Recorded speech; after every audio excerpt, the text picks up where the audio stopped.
இந்தியாவிலேயே அது முக்கியமாக நம்ம தமிழ்நாட்டில் இன்னும் கொஞ்ச காலத்திலேயே தண்ணியே இல்லாமல் திவாலாக போகுதாம். மண்ணையும் மணலையும் கொள்ளையடிச்சா பின்ன வேற என்ன நடக்கும்?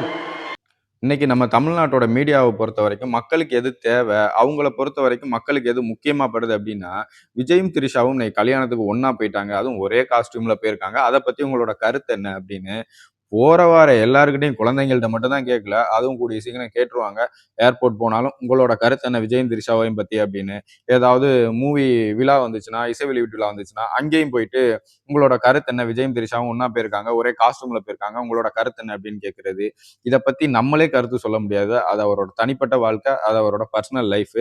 ஸோ அதை பப்ளிக்ல கொண்டுட்டு வந்து நம்ம அரசியலா பேசக்கூடாது. அடுத்து முதல் முறையா ரொம்ப நாளைக்கு அப்புறம் விஜய் ஜனநாயகனை பத்தி இன்னைக்கு மேடையில அவரோட கட்சி கூட்டத்துல பேசியிருக்காரு.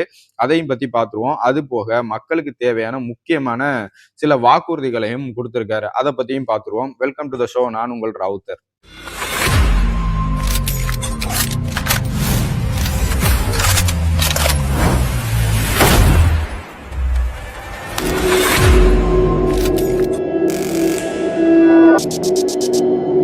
இன்னைக்கு நம்ம தமிழ்நாட்டில் உள்ள மீடியாக்கள் எல்லாம் யார் எங்கே போனாலும் எந்த ஒரு கட்சி தலைவரோ அரசியல் தலைவரோ ஏர்போர்ட்ல இருந்து வந்தாலும் இல்லை பஸ் ஸ்டாண்ட்ல நின்னாலும் குழந்தைங்கள்ட்ட மட்டும்தான் கேட்கலையே தவிர எந்த ஒரு மூவி விழா நடந்தாலும் அங்கே அவங்கள்ட்ட மைக்கை தூக்கிட்டு போய் கேட்கக்கூடிய முதல் கேள்வி, திரிஷாவும் விஜயும் ஒன்னா போயிருக்காங்க கல்யாணத்துக்கு, ஒரே காஸ்டியூம்ல வேற போயிருக்காங்க, ஒரே கார்ல வேற போயிருக்காங்க, அதை பத்தி உங்களோட கருத்து என்ன அப்படின்னு போயிட்டு எல்லாருக்கிட்டையும் கருத்து கேட்கறது.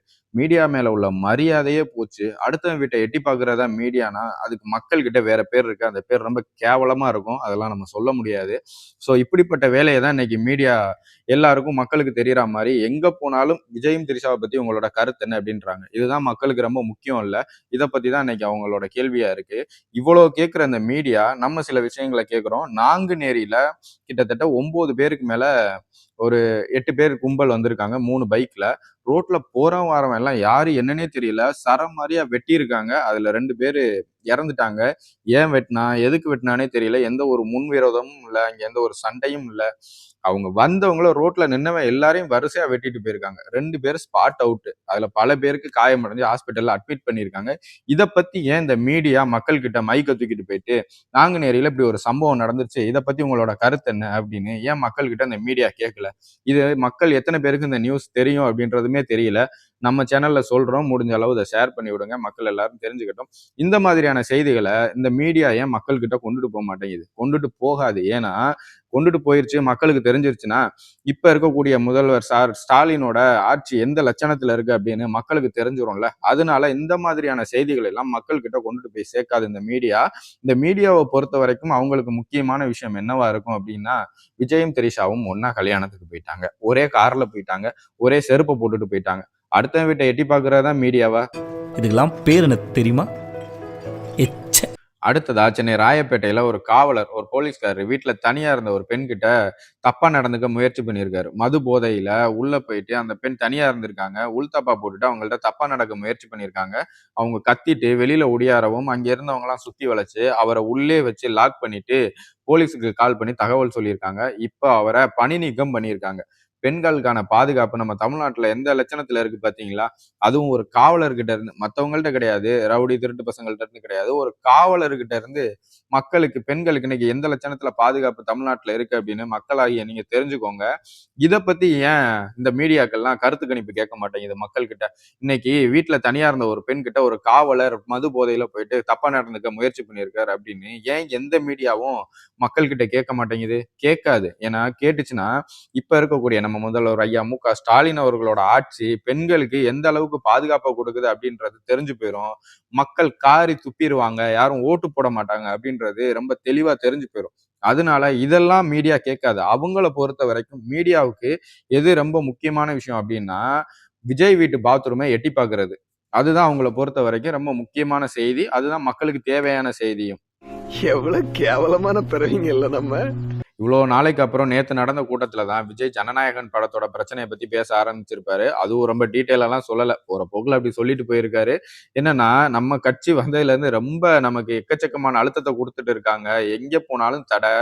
நமக்கு இந்த கரூர் இன்சிடென்ட் நடந்ததுல இருந்து இப்ப ஜனநாயகன் படம் வரைக்கும் எக்கச்சக்கமான பிரச்சனை, எக்கச்சக்கமான அழுத்தங்கள். நம்மள வந்து அடுத்த ஸ்டெப் வைக்கவே விட மாட்டேங்கிறாங்க அப்படின்னு விஜய் சொல்லியிருந்திருப்பாரு. அதுலயும் முதல்வருக்கு ஒரு நன்றியும் சொல்லியிருப்பாரு. முதல்வர் வந்து நம்மளோட அந்த ஜனநாயகன் இஷ்யூவை பத்தி கொஞ்சம் பட்டும் படாம அப்படி பேசியிருக்காரு. அவர் உண்மையா பேசினாலும் சரி, இல்ல உள்ள ஏதாவது வச்சுட்டு பேசினாலும் அவருக்கு வாழ்த்துக்கள், ரொம்ப நன்றி எனக்கு சப்போர்ட் பண்ணி பேசினதுக்காக அப்படின்னு சொல்லியிருந்திருப்பாரு.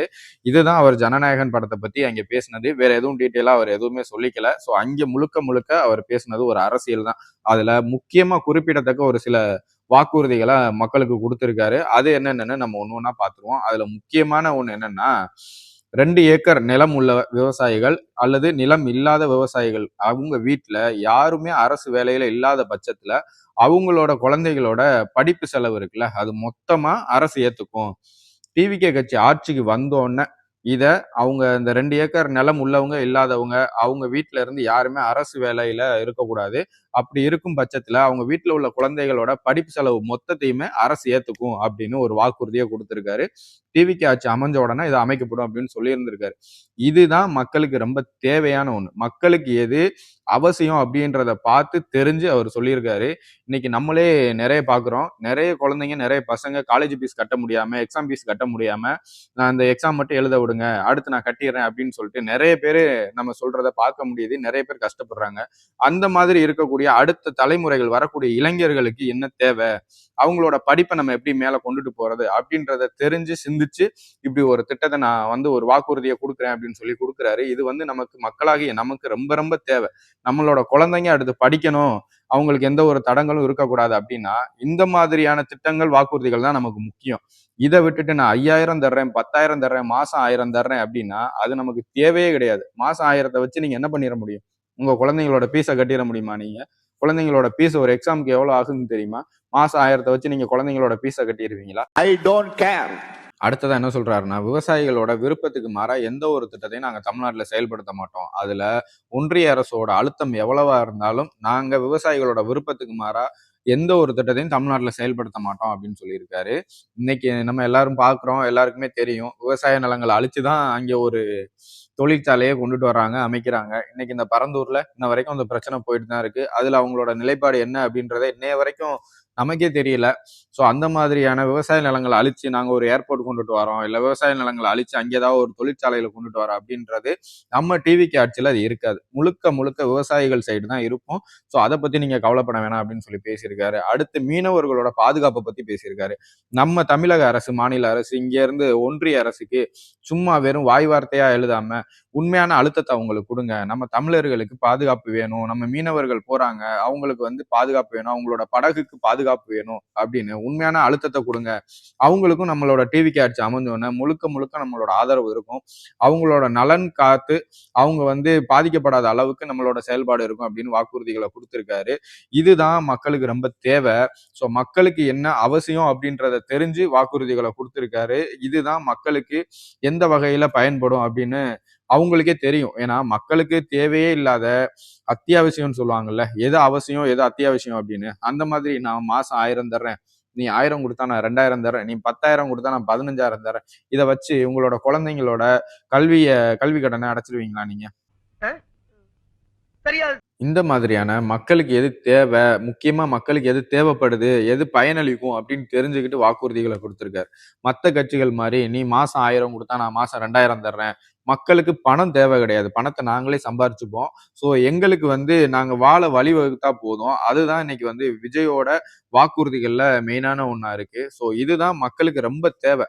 இதை தவிர்த்து இன்னைக்கு மத்த கட்சிகள் மாதிரி நான் 2000 தரேன், 3000 தரேன் அப்படின்னா அந்த 2000 3000 வச்சுட்டு நம்ம ஊருக்கு ரோடு போட்டுக்க முடியுமா, நம்ம ஊருக்கு தண்ணீர் வசதிகளை ஏற்படுத்திக்க முடியுமா, இல்ல நம்ம ஊருக்கு கரண்ட் வசதிகளை தான் ஏற்படுத்திக்க முடியுமா?